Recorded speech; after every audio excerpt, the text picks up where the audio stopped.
গতকালকে মাহফিলে আমার ছোট ভাইয়ের মাহফিলে বাধা দিছে, কি লাগা? রাজনীতির আলোচনা করছে। আমরা রাজনীতির আলোচনা করবো না পেট নীতির আলোচনা করবো না দুর্নীতির আলোচনা করবো, এটা যে কোরআন হাদিস জানে না তার থেকে শিখতে হবে। আরে কথা বলুন না কেন? আরে এখন তো ফ্যাসিবাদের যুগ নাই, তাহলে মাহফিলে বাধা দেয় কেন? এগুলো চিহ্নিত না করতে পারলে আমার কপাল পড়বে।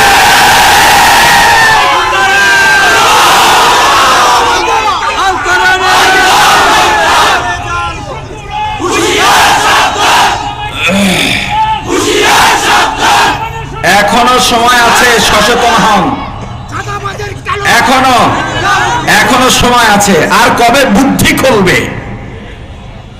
বিবাড়িয়ার এক মাহফিলে 2 বছর আগে একজন উপজেলা চেয়ারম্যান আইসা এভাবে পাশে দাঁড়ায়া আমাকে লক্ষ্য করে বলতেছেন, আমার বয়ানের আগে বক্তব্য দিতে গিয়া বলে, হুজুর আপনি বয়ান করবেন, খুবই ভালো কথা, আপনার নামটা কাছে শুনছি, আমিও আপনার বয়ান শুনি, আমি আপনার খুব কি তেলটা দিতেছি দেখেন, আমিও আপনার খুব ভক্ত, তবে একটা অনুরোধ, আপনারা এখন বয়ানের মঞ্চে উঠে রাজনীতির আলোচনা করেন।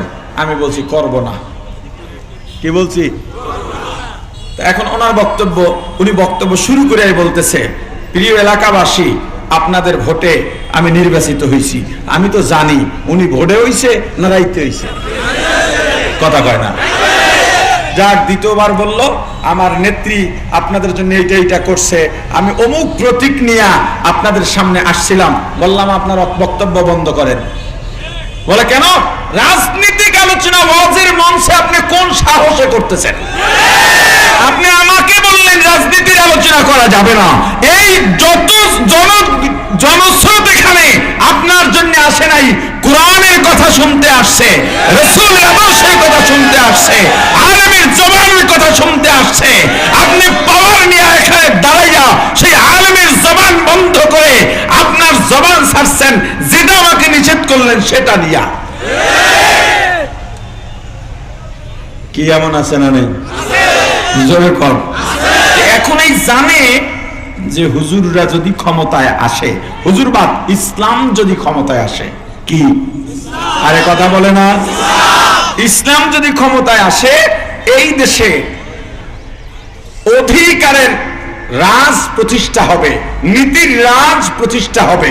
তখন চোরেরা চুরি করতে পারবে না, ডাকাতরা ডাকাতি করতে পারবে না, দখলবাজ চাঁদাবাজরা দখলবাজি চাঁদাবাজি করতে পারবে না। এজন্য যখন দেখছে হুজুররা মাশাআল্লাহ এত বছর পরে এসে হলেও ছোটখাটো মতভেদ ভুলে অন্তত একটা ঐক্যে গিয়ে ইসলামের একটা বাক্স দিতে চাচ্ছে, তখন ওই যে কাল্লা সুরাদের মাথা খারাপ হয়ে গেছে। 53 বছর পর্যন্ত যাদের হাতে জিম্মি থেকে আমরা সব অধিকার খোয়াইলাম, সবাই ভালো করে জানি ইসলাম কখনো মানুষকে ঠকায় না। ইসলাম জনগণের চাল ডাল গম চুরি করে না। এরপরেও যদি ইমামকে বলা হয় আপনার ওয়ার্ডে আপনি নির্বাচন করেন, সবাই তাকে পছন্দ করে ঠিক, তবে যদি নির্বাচনে দাঁড়ায় ভোট আর দেয় না। এই যে দেয় না, এর কারণ কি জানেন?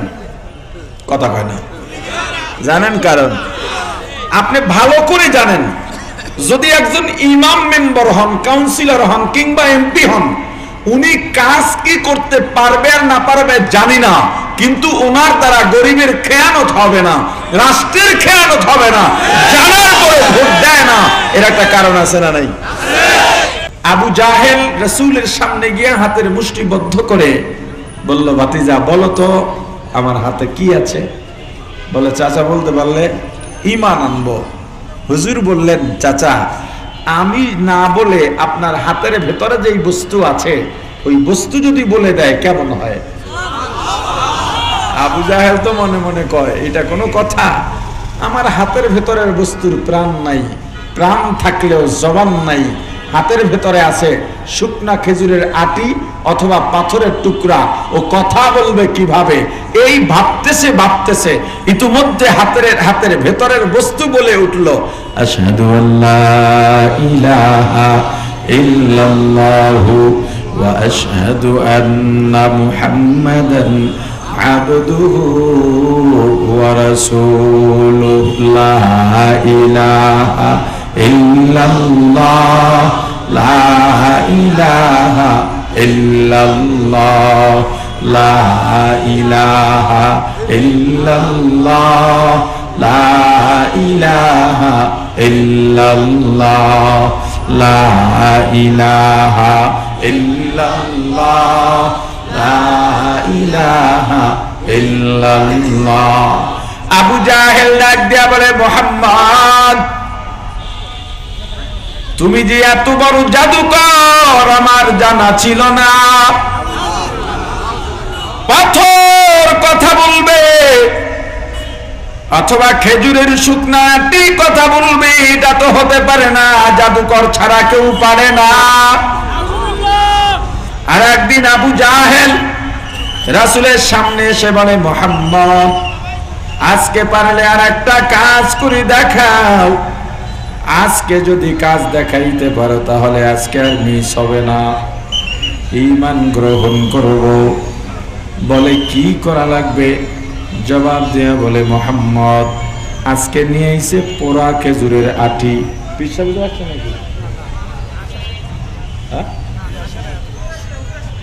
বাসি ফুয়েগা বিনা কারণে পাশে পাশে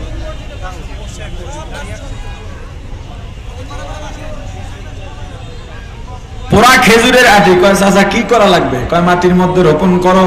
করছে। কয় গাছ বানাও। বানাইছে। এরপর বড় বানাও। বড় বানাইছে। কয় খেজুর বের করে দেখাও। বের করছে। কয় পাকাইয়া আমারে খাওয়াও। পারছিলেন? আরে বলে না পারছিলেন? আবু জাহেল ডাক দিয়া বলে, ভাতিজা তোমাকে যত বড় জাদুকর মনে করেছিলাম তার থেকেও তুমি বড় জাদুকর। আমাদের সমাজে একদল আবু জাহেল মার্কা লোক আছে না নাই? ওকে যত বুঝাবেন যত বলবেন মাথা উপরে নিচে নাড়ে না, ডানে বামে নাড়ে। কথা বলে না।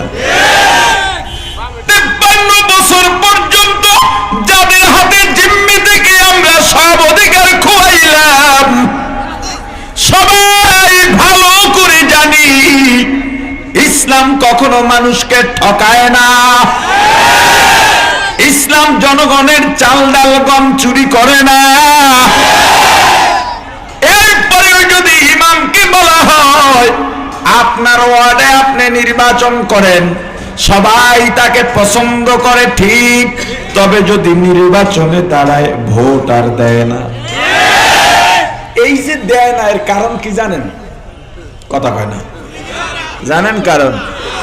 আপনি ভালো করে জানেন, যদি একজন ইমাম মেম্বার হন, কাউন্সিলর হন কিংবা এমপি হন, উনি কাজ কি করতে পারবে আর না পারবে জানি না, কিন্তু ওনার দ্বারা গরিবের খেয়ানত হবে না, রাষ্ট্রের খেয়ানত হবে না, জানার পরে ভোট দেয় না।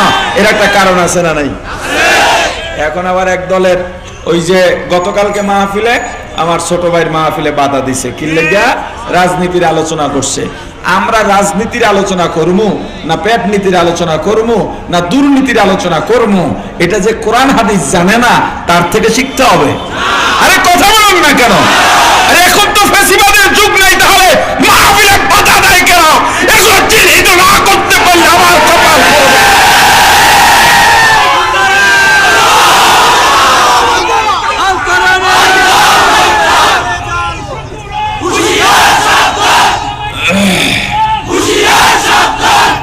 এখনো সময় আছে, সচেতন হন।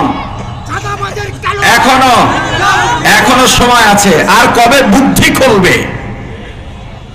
বিবাড়িয়ার এক মাহফিলে 2 বছর আগে একজন উপজেলা চেয়ারম্যান আইসা এভাবে পাশে দাঁড়ায়া আমাকে লক্ষ্য করে বলতেছেন, আমার বয়ানের আগে বক্তব্য দিতে গিয়া বলে, হুজুর আপনি বয়ান করবেন, খুবই ভালো কথা, আপনার নামটা কাছে শুনছি, আমিও আপনার বয়ান শুনি, আমি আপনার খুব কি তেলটা দিতেছি দেখেন, আমিও আপনার খুব ভক্ত, তবে একটা অনুরোধ, আপনারা এখন বয়ানের মঞ্চে উঠে রাজনীতির আলোচনা করেন।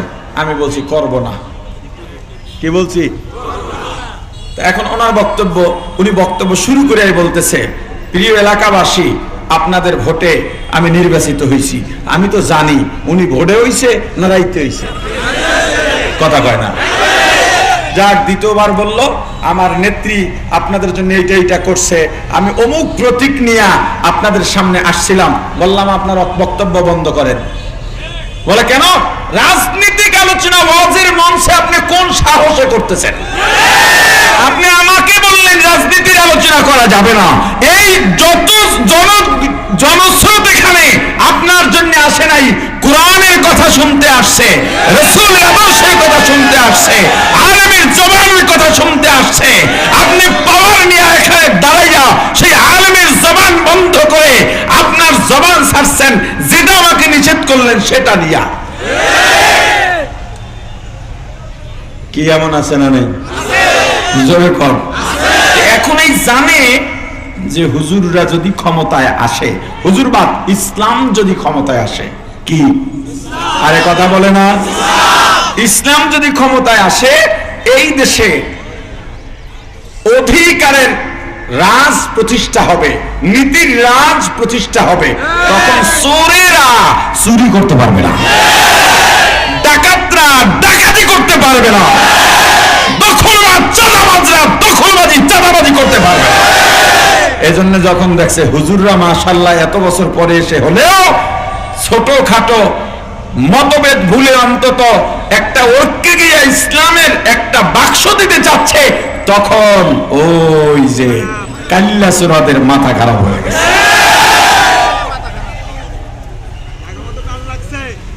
আমি তাফসিরে জালালাইনের বছর চাঁদপুরে একটা মসজিদে নামাজ পড়াইতাম।